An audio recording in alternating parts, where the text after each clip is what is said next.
Babaeng migrante, may kakampi ka. Programang magtataguyod, kikilala at magbibigay halaga sa mga babae, ina, asawa, kapatid at anak na nakipagsapalaran sa ibayong dagat sa adhikaing mapabuti ang kalagayan ng kanilang mga mahal sa buhay. Babaeng migrante, may kakampi ka. Programang hatid ay makabuluhang pagsasabula, talakayan at impormasyon. Handog sa inyo ng kapisanan ng mga kamag-anak ng migranteng manggagawang Pilipino. Babaeng migrante, may kakampi ka.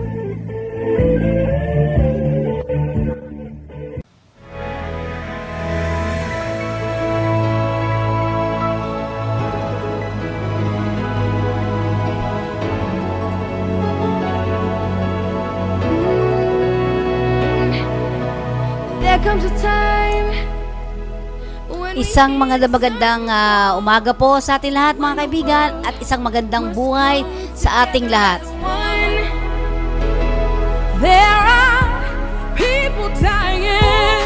At syempre of course binabati din natin yung ating mga kapamilya. Yan. At yung ating mga kakampi sa ating babaeng migrante, may kakampi ka. Kamusta na po ang ating mga kababayan dyan sa Marikina? May isa tayong narakuhang report mula kay Aling Juliet ng Marikina. Ayon sa kanya, nitong nakaraang linggo ay naglumikas o inilikas ang mga taga Marikina doon sa may malapit sa ilog, no? Inakyat sila, may mga 100 pamilya di umano, ayon sa kanya, ang inilikas, inakyat dito sa may basketball court. Ayan.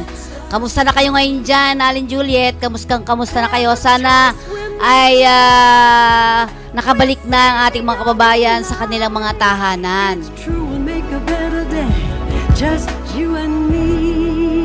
At syempre of course, dahil talagang pausog na ngayong araw po ito mga kaibigan, ay ginugunita naman natin ang araw ng pagkakaisa ng mga bansa o yung United Nations Day. Ngayon ay marami ang mga nagpaparada, no? May iba't ibang klaseng mga pananamit, no? So ginagaya nila iba't ibang mga damit ng mga ilang mga bansa, diba? Ayan, alam ba din natin kung ano ang ibig sabihin ng inyong pagparada dyan sa labas at suot-suot ang iba't ibang mga damit?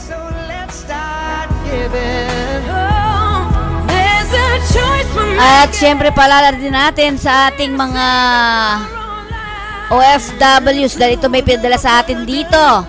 Yan, mula Saudi Arabia, kumuha po kayo ng ballpen dahil may mga numbers silang sinasabi. Ang Philippine Embassy sa Riyadh daw, para sa OFW ito sa bansang Saudi Arabia, lalo na doon sa may mga reklamo sa kanilang amo. Yan, kung may mga reklamo kayo sa inyong amo, ilista na lang po ninyo ang numerong ito. Nasasabihin ko sa inyo, ano po, ito pa'y galing mismo sa Saudi Arabia. Yung number, pwede kayo magreklamo sa numerong ibibigay ko sa inyo ngayon. Ano po? Yan. Ang number is 92000-1173. Yan po yung call center ng kung may mga reklamo kayo sa inyong amo ay maaari nyong ipadala dito. Diyan, i-text lamang ninyo yung mga reklamo ninyo. Ito po ay, ilisa rin nyo po yung mga numero ha. Yan, ilisa nyo na ba?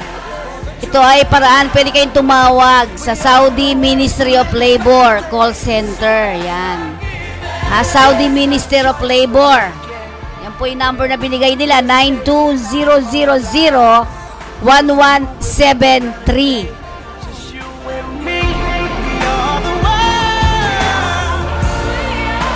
Kung kayo may mga reklamo sa inyong mga amo, itong numerong binanggit ko, ang pwede ninyong i-click at tawagan ninyo yung mismong labor center dyan sa Saudi Arabia.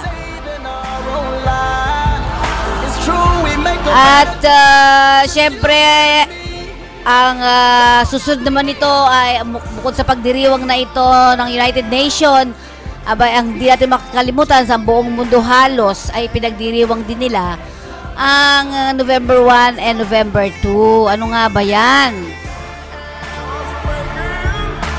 At alam ko yung ibang mga OFW ay umuuwi para lamang makapunta sila dun sa puntod ng kanilang mga mahal sa buhay.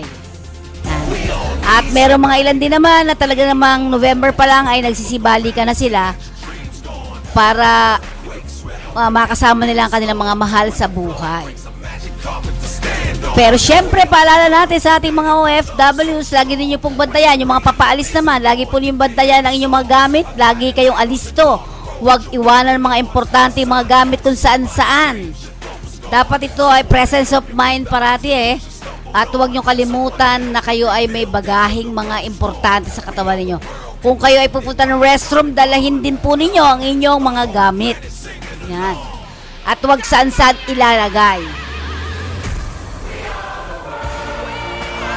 At paalala pa rin ng LBS Solution. Yan, may mga text tayo dito na natatanggap ngayon.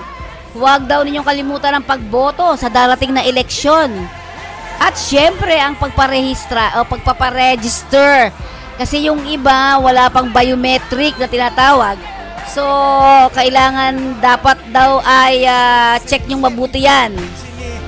Dahil para hindi kayo maistorbo sa susunod. Sabi ni Mr. Lito Soriano, baka wala pang biometric ang inyong COMELEC registration. Please check po para makaboto kayo sa 2016. Yan, pwede kayong magpunta sa www.comelec.gov.ph. Question mark daw. Tapos, R is equivalent to voters registration. Pwede nyo malaman doon ang registration status verification ninyo at saka yung precinct finder. Yan, doon din nyo matatagpuan yan sa www.comelec.gov.ph. Sayang po ang inyong mga boto kung hindi po ninyo titingnan maigi. Sayang naman. At kahit pa paano na isang boses ninyo ang gusto nyong maupo dyan sa mataas na tungkulin na yan. So, paulit-ulit natin sinasabi, huwag niyo kalimutan ang inyong pagboto sa darating na eleksyon. Yan. At marami nagte-text sa atin dyan mismo sa Saudi Arabia at sa ilang sulok pa rin ng mundo. Ang kanila daw kandidato. Yan. Ang kanilang kandidato para sa nagmamahal o parang boses ng mga OFWs ay si Susan Toots Ople daw. Yan. Ayan po ito yung galing sa nagkakaisang grupo ng PEBA. Yan. There's a choice we're making. We're saving our lives. At para sa ating mga OFWs, lagi po nating tatandaan ang pagtatrabaho sa ibang bansa ay hindi biro. Kaya't buksan ang isipan sa bagong kaalaman at kasanayan. Ito ay hagdan sa iyong tagumpay. At syempre, para walang hassle sa mga OFW sa papaalis, dapat alamin ninyo ang pagbabayad ng inyong mga social protection. Dahil ang PhilHealth at Pag-ibig ay mandatory na po. Kaya't hahanapin yan sa immigration sa inyo. Kaya't para hindi kayo ma-hassle, i-check nyong mabuti kung kayo ay bayad na sa dalawang ahensya na yan. Social protection din po ninyo yan. Later, malalaman ninyo na pag kayo nagkasakit na, andyan ang PhilHealth. Abay, gusto nyo namang magkaroon ng sariling tahanan o bahay, Pag-ibig yan. At syempre, doon sa mga ibang tinatanong natin, SSS. Ituloy ninyo po yan. Yan din po ang inyong pagdating ng oras ay mapapakinabangan din ninyo. At syempre, ang mga dati nyo ng numero ay siya pa rin gagamitin yung numero sa pagre-rehistro or pagbabayad para hindi kayo magtanong din po kayo sa mga iba't ibang ahensyang yan. At syempre, bago kayo umalis, meron kayong ito rin, isa pa rin tong kailangan malaman nyo. Dapat daladala nyo ang policy nito, mga kakampi ko. Yung pong mandatory insurance. Dapat huwag nyo kalilimutan ang mga ito kasi dapat talaga binabayaran ito ng inyong mga employer, ano? Ayan, so lahat ng inyong mga duties and responsibilities sa inyong sarili dapat alam nyo. Huwag nyo kalilimutan na lahat ng ito ay para din sa inyo. Isa namang pinadala sa atin na sulat, no? At ito din ay report naman galing sa Saudi Gazette. Yan, report mula sa Riyadh. Ang Ministry of Labor ay magsisimulang mag-implementa o magsakatuparan o implementing the new labor law from October 18 o nagsimula na po ito. Sinasabi rito mayroong 38 amended articles sa bagong labor law ng Saudi Arabia. At dito mostly ang sinasabi ay tungkol sa disciplinary procedures. Yung cover training, yung mga trainings daw sa Saudinization privileges, labor contracts, tsaka yung women employment and inspection mechanism. Yan. So yan yung mga ilang mga procedures na in-update ng Saudi Arabia. Sa bagong labor law, dito sinasabi niyang poprotektahan ng mga manggagawa sa kanilang karapatan. O, di ba maganda yan? Doon, lalo na sa mga private sector. Yan. Sinasabi pa rin dito, pag nagkaroon ng violation na maapekto ang mga manggagawa regarding sa kanilang karapatan. Yan, karapatang pantao o karapatan sa pagtatrabaho sa kanilang mga lugar, ginagaranti ng batas na ito na magkakaroon ng isang mahusay na pag-aayos, ika nga, o yung better work environment ang sinasabi rito. Ginagarantiyan niya na may magandang trabaho dapat. Ang hindi katulad ng mga iba, itong binabanggit nga ni gusto ko sanang tawagan pero hindi natin matawagan, yung sinasabi ni John Bertis tungkol doon, si Mr. John Bertis, yung tungkol nga doon sa halos 100 mga manggagawa Pinoy, itong mga OFWs na nasa labas at doon sila namamahay dahil wala na nga silang mga agent, mga work, tawag dito, mga kumpanya, at lahat ng mga ito ay may mga pinail na kaso. Yan. Sinasabi rin dito ng bagong batas na ito na ang ministry ay mag-i-implement ng mga bagong batas na magiging modelo. Yan. Ako, napakaganda sana nito, no? Na gagarantiya sa pagpoproteksyon sa mga manggagawa. Babae man ito o lalaki na nagtatrabaho, dapat merong corporate social responsibilities daw ang mga kumpanya. Wala, maganda yan. At sinasabi pa rin sa bagong batas, makinig kayo mabuti dito, ha? The new labor laws provides incentives para sa mga nagtatrabaho. Yan. Kaya doon sa mga halimbawa ay yung mga company ninyo ay hindi maganda, ibig sabihin pwede nyo ireklamo yan, at pwede kayong hanapan ng bagong kumpanya. Kung na-violate ang inyong kontrata, ay ireklamo lamang sa kanila. Kasi sabi naman ni itong si Miss Sampilak, yung presidente ng Sampilak, Allen, ang sinasabi nila ay kung talagang tutuusin, maganda sana ang pamamalakad dapat ng labor laws ng Kingdom of Saudi Arabia.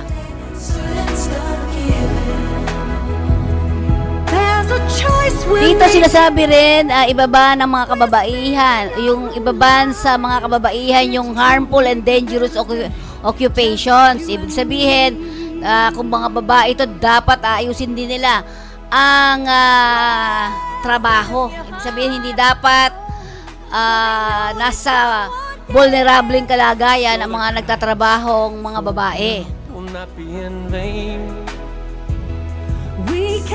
At dito rin meron ng pregnancy and maternity leave. Yan. Muslim man siya o non-Muslim, kailangan daw ay may maternity leave na. At meron ding leave in case of death of their husband. So yan o, napakagaganda ng mga batas na ito. Buksan lamang po ninyo o basahin din ninyo. Nandun sa Saudi Gazette report ito. Samantala, paalala pa rin natin sa mga balik manggagawa, hinihikayat kayo namin o ng POEA na mag-online processing na dahil mas mabilis ito. Ang paggamit ng internet, hindi na po kayo lalabas. Isang click lang, nandyan na ang inyong OEC.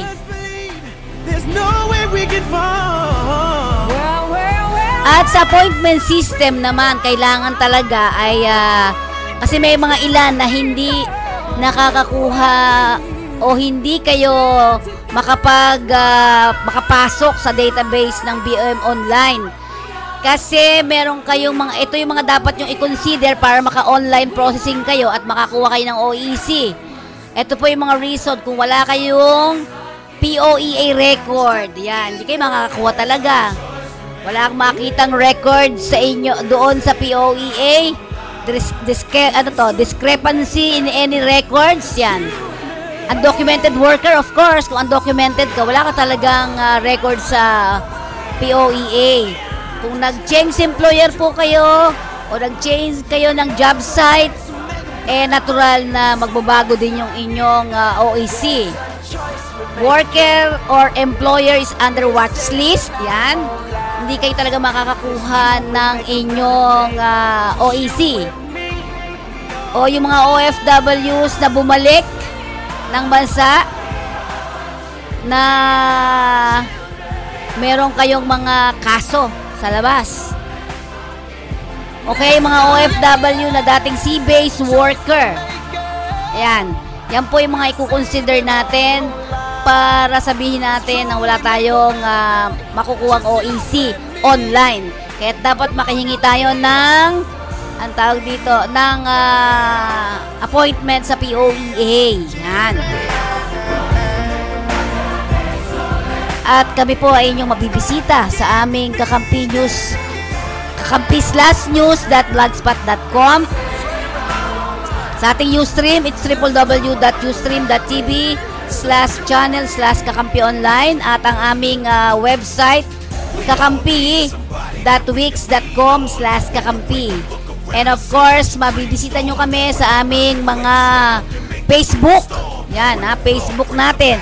Click lang mo, hanapin lang mo nyo yung Kakampi. Yan kakampi@gmail.com ang ating Facebook. Hanapin din po ninyo yung Mape Nicodemus at yahoo.com. Ayan, may mga Facebook tayo dyan na pwede nyong pasukan. At may bagong-bago tayo ngayong site o thread. Okay mga kaibigan, nakuha natin yung thread na pwede nyong pasukan. Sampilak/Kakampi OFW Advocates. O pwede kayo sa Kakampi pumasok, tapos kami na lamang po ang magsasali sa inyo. Pero kung nice yung dumiretso na kaagad doon, Sampilak/Kakampi OFW Advocates. Yan po ang inyong pwedeng pasukan at marami kayong kwentong malalaman tungkol sa ating mga OFW sa ibayong dagat.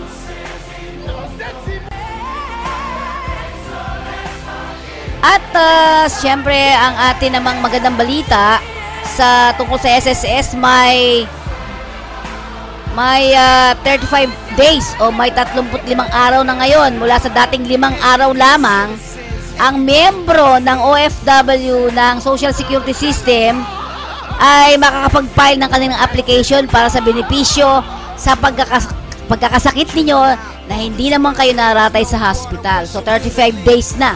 Dating 5 days lamang. Yan. Diba? Maaaring i-file ng mga OFW ang kanilang benefit claim sa kahit anumang sangay ng SSS sa Pilipinas o sa ibang bansa ng personal sa tulong ng isang kinatawan o sa pamamagitan ng kartero. Para sa inyong mga katanungan, maaari kayong bumisita sa SSS website. Ang website nila ay www.sss.gov.ph. Yan. At para naman sa ating alam ba ninyo? May mabuting pagkakataon para sa aming mga OFW na mas makaipon pa. Buti na lang may SSS FlexiFund. Manataglob ko sa aking ipon. Garantisadong may dagdag kita. Sa FlexiFund, ang pinaghirapang kitain nalalagay sa ipong mas may pakinabang. Pwedeng pang matrikula, bahay, negosyo. Pagretiro ko, mas ginhawa. Mga kababayan, para sa dagdag ipon, mag-SSS FlexiFund na. Makipag-ugnayan na sa SSS tungkol sa FlexiFund. May mas mataas na interes, dagdag kita, garantisado. Pabahay ang pangunahing benepisyo ng Pag-ibig Fund. Pero marami sa atin ang may pangangailangan sa kalusugan, edukasyon at pang-araw-araw na buhay. Kaya ngayon, may Pag-ibig Loyalty Card. Sa Loyalty Card, maraming gamot, mas mura. Tuition fee, mas mababa. At LPG, bawas presyo. Simula pa lang ito ng maraming dagdag ginhawa ng Pag-ibig Loyalty Card. Patunay na naman, sa pag-ibig ang pinaghirapan may katuparan.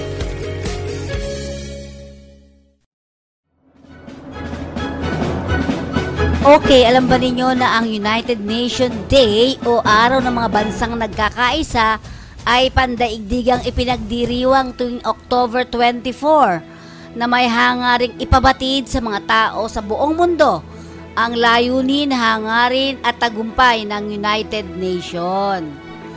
Ginugunita ito ang pagkabuo ng United Nations Organization sa araw na iyon ng 1945 ng pinagtibay ng lahat ng permanenteng kasapi ng Konseho ng Seguridad at higit sa lahat ang mga signatory ang UN Charter. Bahagi ng United Nations Week, October 20 hanggang 26, ang araw na ito ay ipinahayag ito sa UN Resolution 168 noong October 31, 1947. So ayan na, marami pong mga bansa ang pumirma at ika nga ay nagkaisa para mas magandang layunin, hangarin at tagumpay ng bawat isa. At ang UN resolution ay nakasulat sa Arabo, Espanyol, Ingles, Pranses, Ruso at Chino. Ayan ha, tandaan natin yan na talagang nagkaisa ang buong mga bansa para sa magandang layunin, hangarin at tagumpay ng United Nations. Yan. So doon sa mga batahan tingnan nyo muna ng maigi at pag-aralang mabuti, ano nga ba ang United Nations? Yan ha. Ngayong araw na ito ay pinagdiriwang natin at sa buong kasapi nga ng United Nations ay ito'y national holiday sa kanila. Yan. So sa atin naman ipinagdiriwang ito kaya yung ibang mga bata ay nagsusuot ng iba't ibang damit ng iba't ibang mga bansa. Ayan.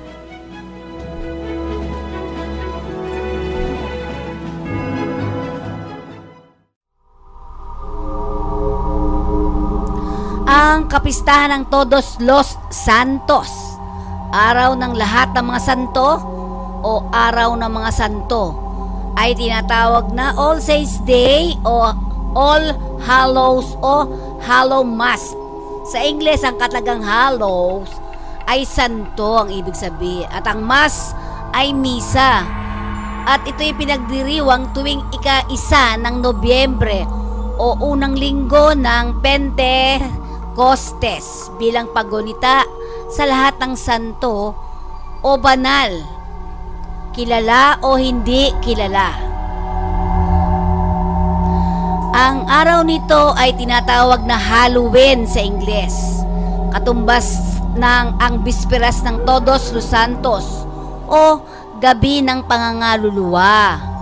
Ang Todos los Santos ay isa ring formulang Kristiyano na humihingi ng tulong sa lahat ng santo at martir, kilala man o hindi kilala. Sa Pilipinas, palasak na tinatawag itong araw ng mga patay, pista ng patay o undas. Sa Iglesia Katolika Romana naman, ang araw ng Todos los Santos ay parangal sa mga taong nakatamo ng beatipikong pananaw ng kalangitan habang ang sumusunod na araw.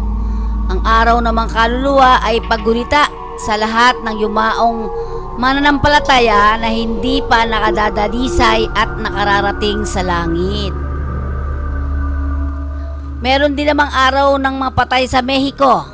Isang paraan ng pagdiriwang ng undas sa Mexico ang paggamit ng manikang La Catrina o ang Katrina, ang wangis ng kalansay na isang babaeng nasa mataas na antas ng lipunan.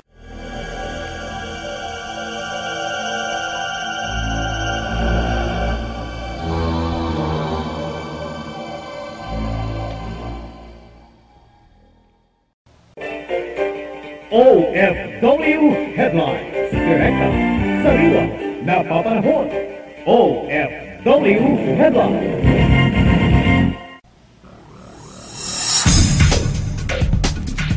Tatlo manong overseas Filipino workers ang nag-run away sa kanilang pinagtatrabahuan sa Jeddah, Saudi Arabia dahilan na pinagbabantaan silang sasaktan at papatayin. Sa pahayag ng isa sa tatlong Pinay, pinagbabantaan umano sila ng 4 na anak ng kanilang employer na sasaktan at papatayin dahil hindi naman nila batid ang dahilan ng naturang pagbabanta.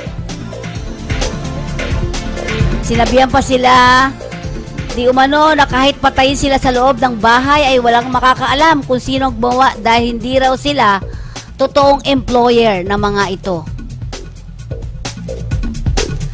Laking tuwa at pasasalamat naman ng tatlong Pinay nang makaalis sa bahay ng kanilang employer dahil ligtas na sila at mabuting kalagayan matapos masagip ng konsulada sa Jeddah.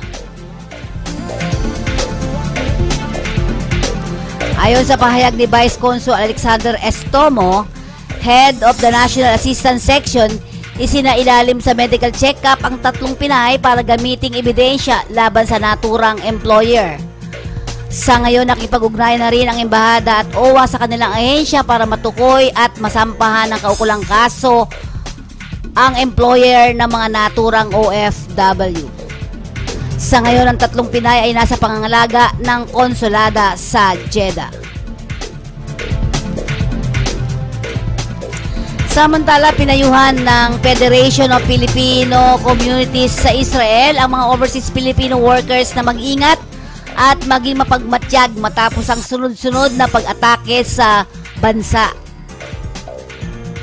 Ayon sa balita, talamak ngayon ang pananaksak at pamamaril na isinasagawa ng mga Arab terrorists, lalong-lalo na sa mga matataong lugar sa Jerusalem, Bethlehem at West Bank. Hinihikayat naman ng mga Pinoy workers pati na rin ang mga agriculture o OJT student na huwag nang lumabas ng bahay upang maiwasan ang anumang uri ng karahasan. 6 naman ang kritikal at 16 ang sugatan dahil sa nangyaring pamamaril sa Armon Hatzatzib, Jerusalem, habang 2 naman ang sugatan sa pangalawang stabbing incident sa Ra'anana, Jerusalem.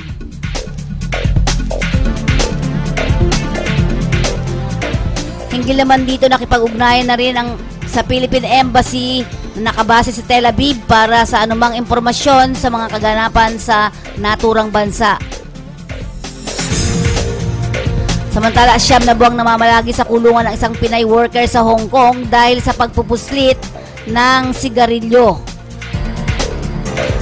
Ayon sa balitang nakalap, napuslit umano ng Pinay ang 30,540 stick ng sigarilyo na hindi nabuhisan at nagkakahalaga ng 84,000 Hong Kong dollars.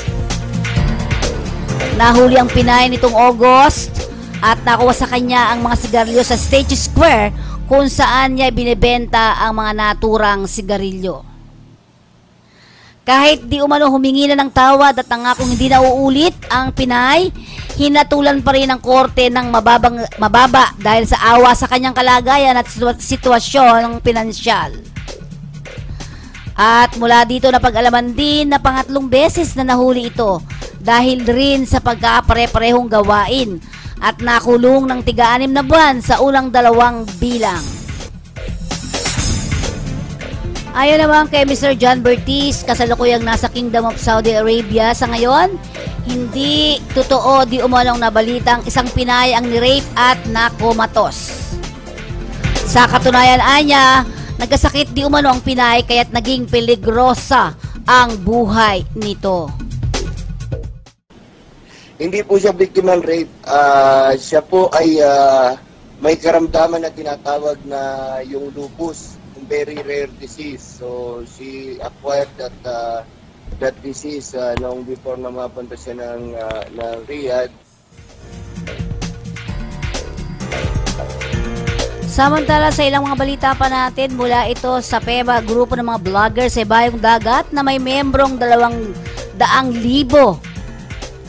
Ang ayon sa kanila, isisigaw di umano ng mga Pinoy sa Kingdom of Saudi Arabia ay para magkaroon ng boses sa mga OFWs, iboto si Toots Ople sa Senado.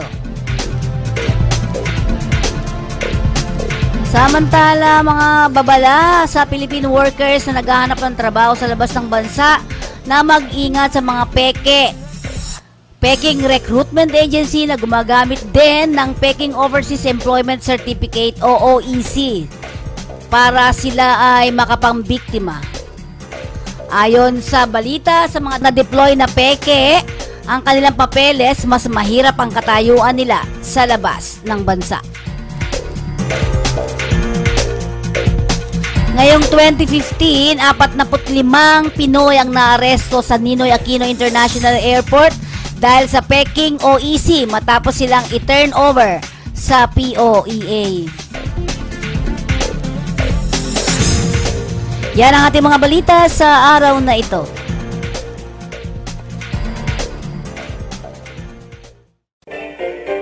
OFW Headlines. Direkta, sariwa, napapanahon. OFW Headlines. Mission Impossible.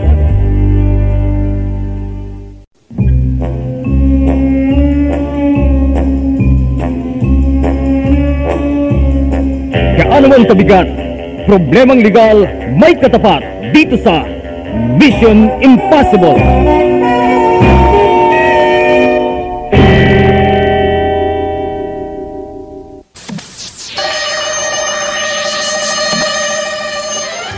At para sa ating Mission Impossible, nais nating ipaabot sa mga OFWs, ano ba yung feeling ng isang anak pagdating sa kanyang pag-aaral? Ano ba yung gustong ibigay niya sa kanyang mahal sa buhay na nasa Ibayong Dagat? Ito yung mga ilan nating mga nakuha, ano? Ang isang nakikita ko ay yung, sabi niya, yung diploma daw. Tama rin naman, diploma ang kailangan ipakita sa magulang dahil kaya nga lumabas ng bansa ang isang magulang o ang mga magulang ay dahil sa gusto nila magpaaral ng kanilang mga anak. Kaya ating pakinggan ang nais ipabigay o ibigay ng isang anak ng isang OFW sa kanyang ina na nasa malayong lugar. Lahat ng mga oras at sandali na anak ng ibang pamilya ang nakasama at inalagaan niya. Pero ito na siguro ang pinakamatamis na regalong maibibigay ko kay inay. Parang simpleng papel lang na may pangalan ko. Pero lahat ng hirap na kapalit nito. Nagsilbing inspirasyon sa amin ang hangarin niyang makapagtapos ako. Araw-araw, pinilit kong hindi maging hadlang ang lungkot at layo at tagal ng oras ng pagkawalay sa aking inay. Ito ang nagpatatag ng pagmamahal ko sa kanya. Salamat, Nay. Salamat. At ngayon, tingnan naman natin sa usapin ng mga migrant workers o yung mga OFWs. Ano ba yung nararamdaman nila sa ibang bansa? Mahirap, masarap, ating pakinggan ang kanilang mga boses, ano nga ba yung nararamdaman nila pag sila'y nasa ibayong dagat.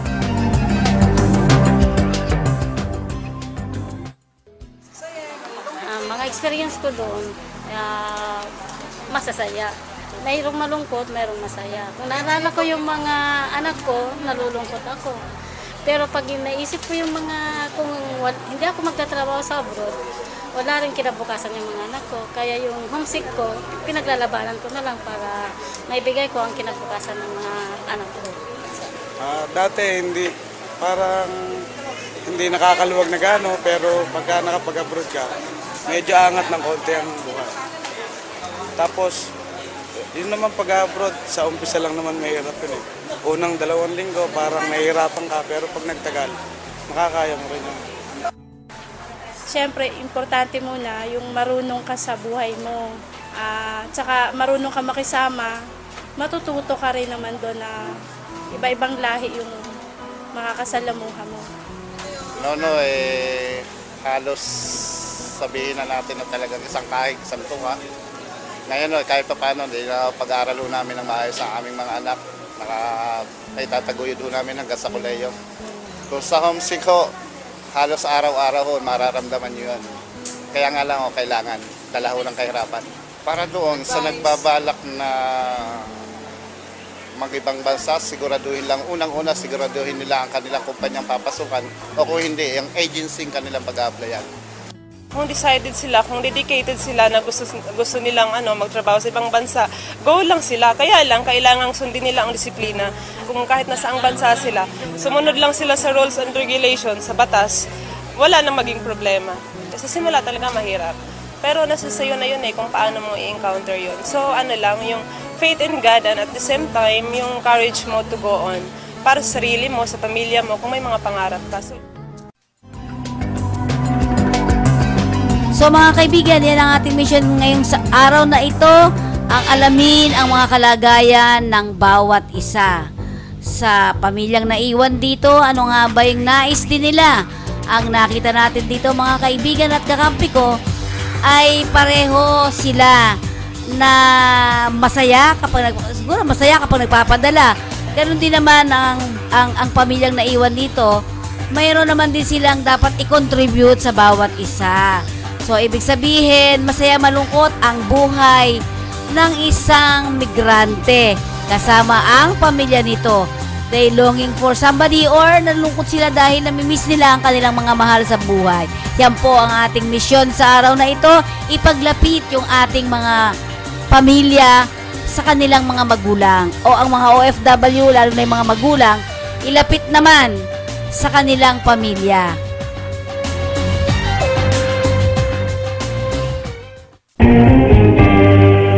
Mission accomplished.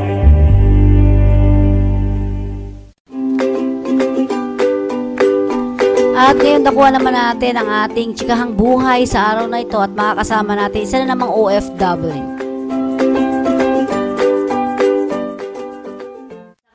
Saan ka tubo? Saan ka? Iloilo po. Sa Iloilo. Saan sa Iloilo? Sa Haro. Haro.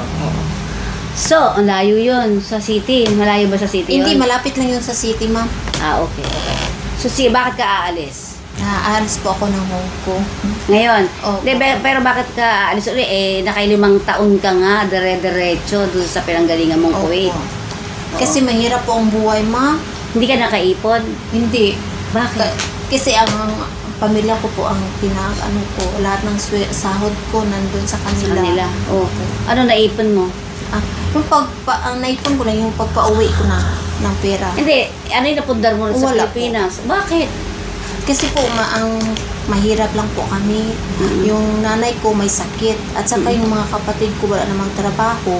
Hindi yun ang sahod ko, ibinibigay lahat ko sa kanila. Maliliit ba? Ikaw ba panganay? Hindi, pang-apat po ako. Pang-apat ka? O ano nangyari doon sa tatlo? Yung panganay po ng may asawa din, doon din sa Haro. Yung pangalawa, doon din sa Haro, walang trabaho. Yung pangatlo dito po sa sa Manila. Hindi man wala mang trabaho yun. Tapos yung ako, yung panglima po sa Kuwait din. O di dalawa kayo? Oo, dalawa kami doon, pero may ano na yun, may pamilya din ang ano. Hindi siya nagpapadala. Ikaw lang ang walang pamilya. May pamilya din ako.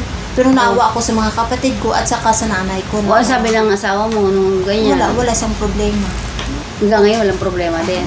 Okay lang na magtulong ako sa pamilya. Anong trabaho ba ng asawa mo? Ano po, ng carpenter po. Salamat, maswerte asawa mo ha. Ay, maswerte ka sa asawa mo at hindi nagkaroon ng problema. Hindi. Diba? O wala kang naita yung bahay.